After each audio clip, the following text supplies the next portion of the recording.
Dogs don't speak our language, but they listen more closely than we think. For years, pet owners have believed their dogs understand them, not just commands like sit or stay, but actual words. And now science is catching up to what dog lovers have always felt in their hearts. Dogs really do understand human language, not just the tone, not just the gestures, but actual words.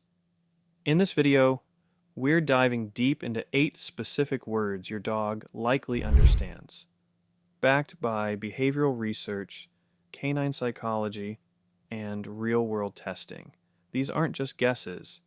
These are words proven to trigger recognition, emotion, and even decision-making in dogs. And the truth behind how dogs process language might just change how you talk to your pet forever. Let's start with a surprising fact. Dogs don't just react to sounds, they attach meaning to them. According to a groundbreaking study from Eötvös Loránd University in Hungary, dogs use the same brain region as humans to process words. Researchers used fMRI scans to observe dogs' brains while listening to their owners speak. The scans showed that dogs distinguish between familiar and unfamiliar words, and they respond differently depending on the emotional tone and the word itself. So yes, your dog isn't just reacting to your voice, they're decoding it. But here's where it gets even more fascinating. Dogs don't learn language the way humans do. They don't memorize vocabulary lists or study grammar. Instead, they build associations. They link sounds to outcomes. And over time, certain words become emotionally charged, either with excitement, comfort, or caution. Let's explore 5 of those words. Word number 1, walk. It's the classic trigger word. Say, walk in a house with a dog, and you'll likely see ears perk up, tails wag, and maybe even a sprint to the door. But why does this word hold so much power? It's not just about routine, it's about emotional anticipation. Dogs thrive on patterns. When walk consistently leads to leash time, outdoor smells, and bonding with their human, the word becomes a cue for joy. But here's the twist. Dogs don't just respond to the word, they respond to the emotional energy behind it. If you say walk with excitement, their brain lights up even more. If you say it flatly, they may hesitate. Behavioral psychologist Dr. Stanley Coren explains that dogs can learn up to 165 words, and walk is almost always among the first. But it's not just learned, it's felt. The word becomes a symbol of freedom, stimulation, and connection. And here's something most owners overlook. Overusing the word without following through can dull its impact. If walk becomes a tease, dogs may start ignoring it. So if you want to keep the magic alive, use it with intention. Let it mean what it's supposed to mean. Word number 2, treat, another fan favorite. But treat isn't just about food, it's about reward. Dogs are wired to seek reinforcement.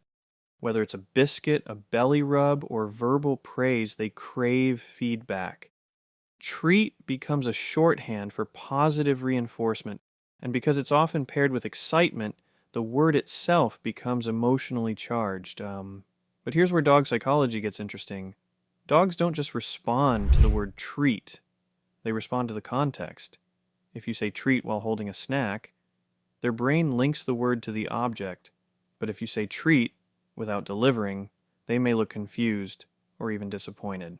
This is where consistency matters.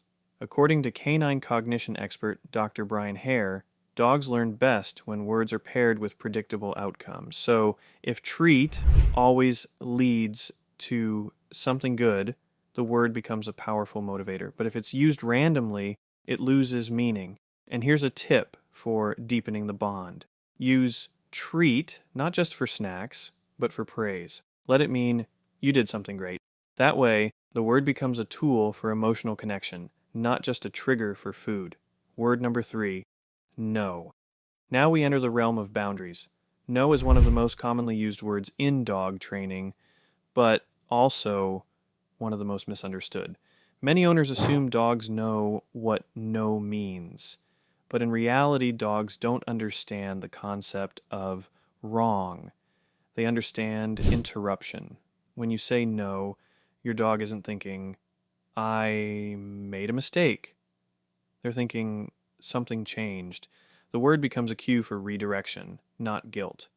But here's the key: tone matters more than the word itself.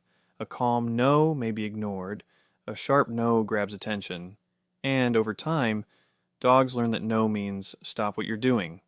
Dog behaviorist Victoria Stilwell emphasizes that no should always be followed by guidance. If you say no when your dog jumps on the couch, but don't show them where to go instead, the word becomes confusing. Dogs need clarity. No should be paired with a clear alternative, like off or go to bed. And here's a deeper insight: dogs don't respond well to punishment, they respond to structure.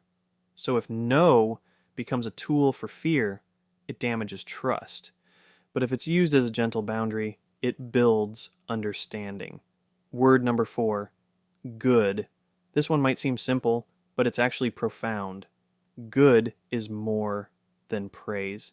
It's affirmation. It tells your dog, you're safe, you're doing well. I'm happy with you. Dogs crave approval.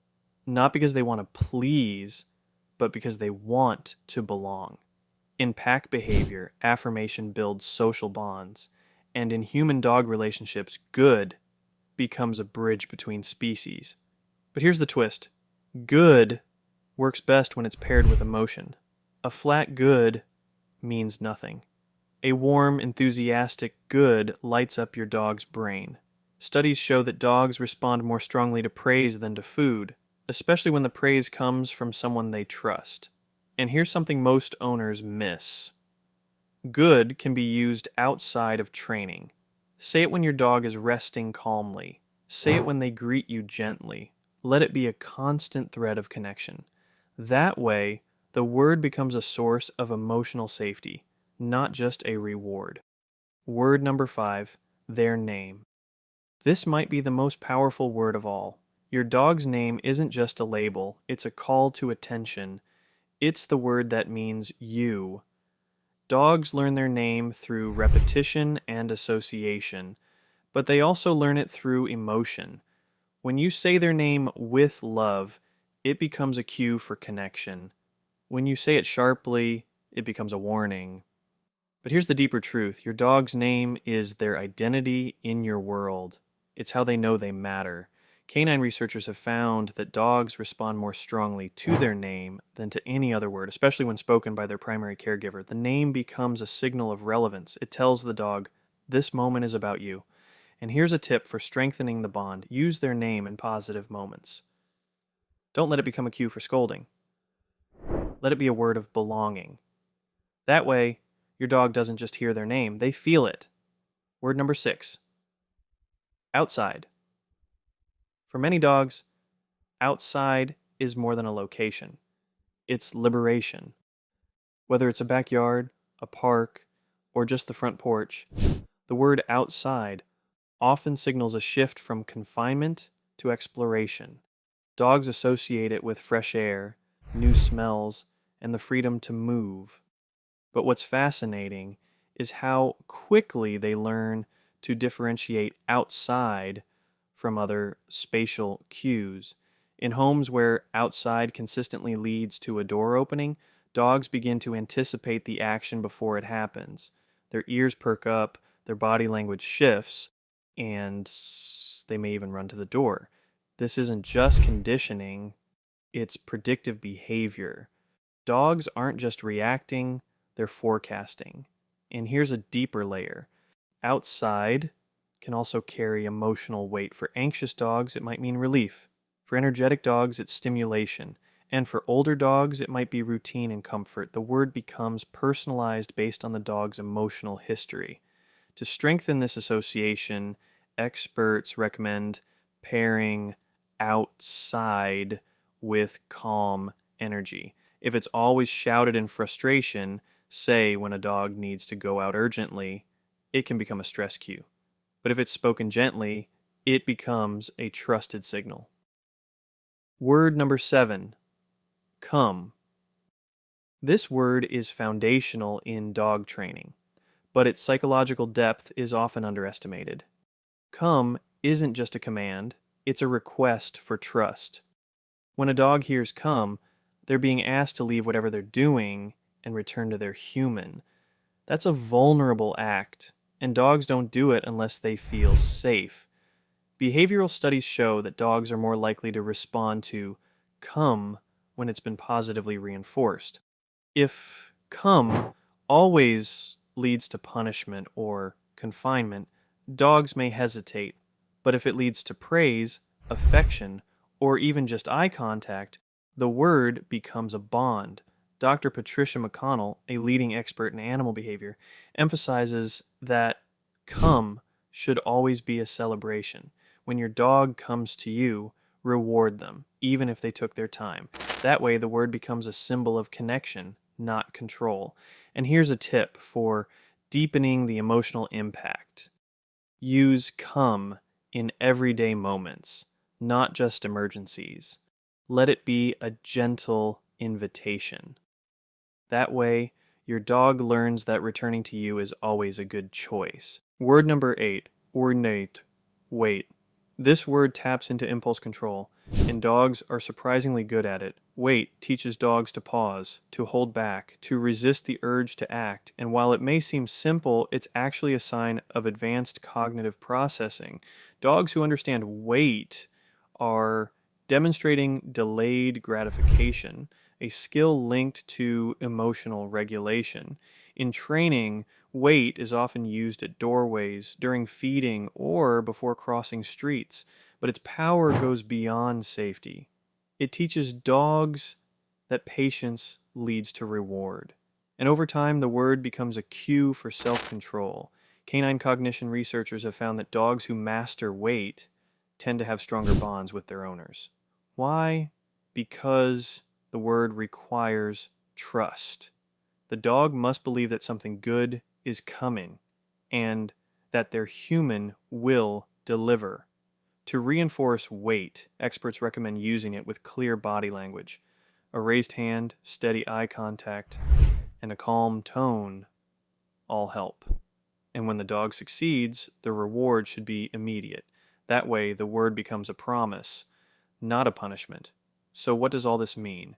It means dogs are listening closely, not just to sounds, but to meaning, to emotion, to intention. They're decoding our words through patterns, tone, and trust. And the more consistent we are, the deeper the understanding becomes. But here's the most important takeaway. Language is a bridge. And every time we speak to our dogs with clarity and care, we strengthen that bridge. We move from commands to conversation, from control to connection. Dogs may not speak English, but they speak emotion. They speak energy. And when we choose our words wisely, they respond in ways that go far beyond obedience. They respond with love. So the next time you say, walk, treat, no, good, or their name, remember, you're not just talking. You're building a relationship, one word at a time. And that, more than anything, is what dogs truly understand. If this video helped you see your dog in a new light, don't forget to hit that like button. It tells the algorithm that empathy matters. And if you want more research-backed insights into dog psychology, behavior, and the emotional bond we share with our pets, subscribe and turn on notifications. We're building a space where pet owners aren't just told what to do, they're taught why it matters. Drop a comment below. What word does your dog respond to most? Let's turn this into a community of stories, not just tips. Because when we understand our dogs better, we don't just train them, we connect with them, and that changes everything.